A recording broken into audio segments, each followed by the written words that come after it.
More than a decade later, we are still grappling with the consequences of a crisis created by greed and complete and utter disregard for the welfare of everyday Americans. And yet, the narrative has shifted from a focus on Main Street's suffering to a celebration of Wall Street's recovery.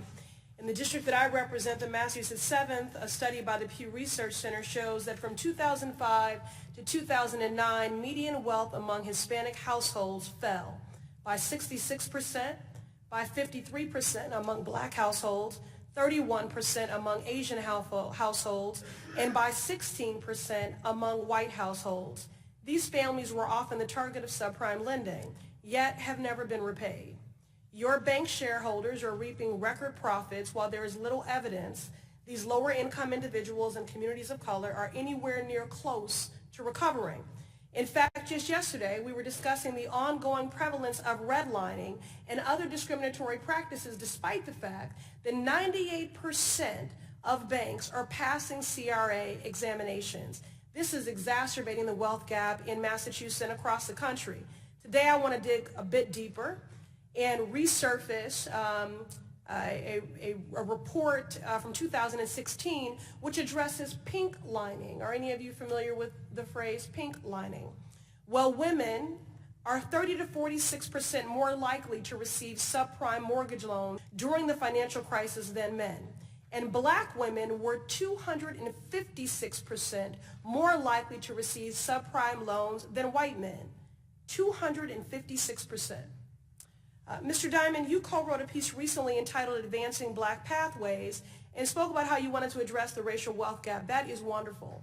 But what's even better than an op-ed is action.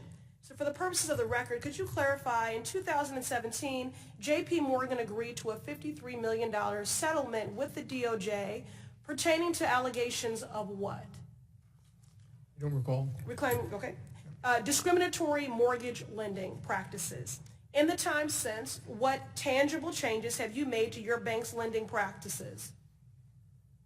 We don't redline. We do a lot of work to make sure we don't.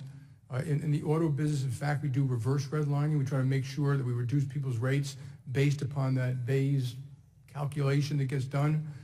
If you ever have a problem or think we did, let us know. And we also want to use AI. Not only AI can be biased, but you can also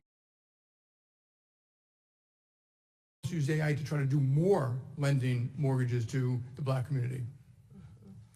You spoke earlier of a number of community lending initiatives, Advancing Cities, that was your testimony?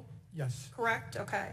And I'm glad you mentioned that initiative. I think, correct me, was the amount $500 million?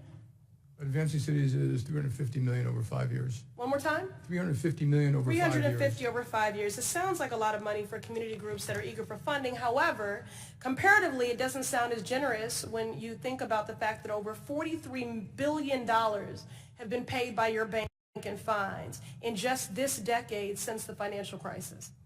So, Mr. Dimon, is it possible you have just decided these fines are the cost of doing business the way you want and not the way that protects consumers? Absolutely, positively not. And I just want to point out that a large bulk of the mortgage-related stuff was Bear Stearns and WAMU, which we bought at the request of the United States government. Claiming my time. Moving